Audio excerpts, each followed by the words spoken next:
Hello everyone, welcome to Easy Learning. Today we will be discussing a chapter from Treasure Trove ICSE class 9 and 10, which is chapter number 6, An Angel in Disguise by Timothy Shay Arthur, or also known as T.S. Arthur. So if you want to gain some significant information from this chapter, please watch the video till the end. So first of all, we will be discussing about the author. So T.S. Arthur, he was born on 6th of June 1809 in New York. He was a famous 19th century American author of both fiction and non-fiction works, and he also used to write newspaper articles, poems, short stories and novels. And he was famous for his novels 10 Nights in a Barroom and What I Saw There. And some of his other works include Debtor's Daughter, The Lady at Home, All's for the Best and Good Time Coming. So now let us come towards the story. An Angel in Disguise is a popular story written on 1851 by T.S. Arthur. So the story begins as a melancholy where we can see that a poor alcoholic woman dies who is hated by everyone, and she leaves behind her 3 children. She died due to consumption of excessive alcohol, and until her death, each and every person of that village used to criticize the woman. After her death, despite of the hatred towards the woman, the villagers pitied the children and they decided to look after them. John, the elder son of the woman, was 12 years old, and John, the farmer, decided to adopt him, thinking that he will be helpful for him to do the works in field. And the second child, Kate, was between 10 to 11 years old, and Mrs. Elias decided to adopt her because she was in need of a maid. The woman in neighborhood brought some old clothes for the third child, Maggie, and dressed her up in clean clothes, but no one bothered to take Maggie with them because the third child, Maggie, she was crippled and she could not walk or even stand on her own. She had fallen down from window and broke her spine 2 years ago, and she could not even move by herself. Though everyone was concerned about Maggie, but no one was willing to take her along with them. And after a few discussions, it was decided that Maggie was to be sent to the poorhouse. The next day after the burial of the woman's body, John and Kate were taken away by their new families. And even the villagers, they went back to their own everyday business by leaving behind poor little Maggie all alone.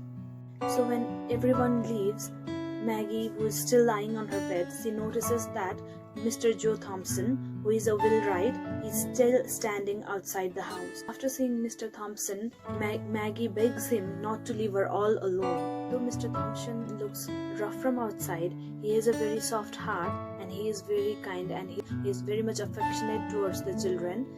Even though he doesn't have children of his own, but he loves children very much. After seeing the condition of poor little Maggie, Mr. Thompson's heart starts melting, and he wraps Maggie in clean bedcloth and carries her along with him. Joe very well knows that his short-tempered wife, Jane Thompson, will not be so happy to see Maggie with him. He still wraps Maggie in her bedclothes and carries her to his home. While carrying Maggie close to his chest, he forms a fatherly affection towards her. He takes Maggie to the first floor in his house and puts her on a bed at one chamber. And as he has already guessed, his wife, Mrs. Thompson, is not really very happy to see Maggie and asks him the question, saying that when is he going to get rid of Maggie and what is he doing there? And in answer, he says that he is going to send Mary to the poorhouse, and he also further adds that he has read many times in Bible that whoever has helped children has never been left unrewarded. Joe also requests his wife to put aside her heart's bitterness and see how hard and cruel life has been for Maggie, who has been left all alone. Though Mrs. Thompson do not say anything to her husband, but her heart has softened a little towards Maggie. Joe tells his wife he will make arrangements to send Maggie to the poorhouse tomorrow, and he leaves for work.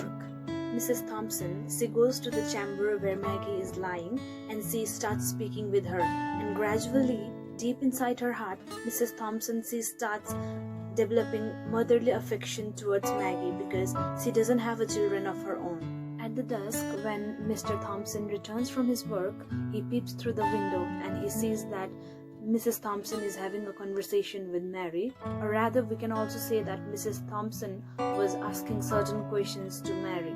After watching this, Mr. Thompson, he realizes that Maggie has been able to create a space in Mrs. Thompson's heart. Mrs. Thompson, she never had a child of her own, so for that reason she was always ill-tempered, or we can also say short-tempered. But Maggie's presence brought back joy and happiness in her life. Days passed, but Jen, she never told anything about sending Maggie to the poorhouse again. Finally, Jen and Joe Thompson decided to keep Maggie with them as their child. Maggie, she was able to fill the life of Mr. and Mrs. Thompson with joy and happiness. And at the end, Maggie, she appears to be an angel in disguise in life of the childless couple and fills their life with love, care, affection and joy. So that's it for today's lesson.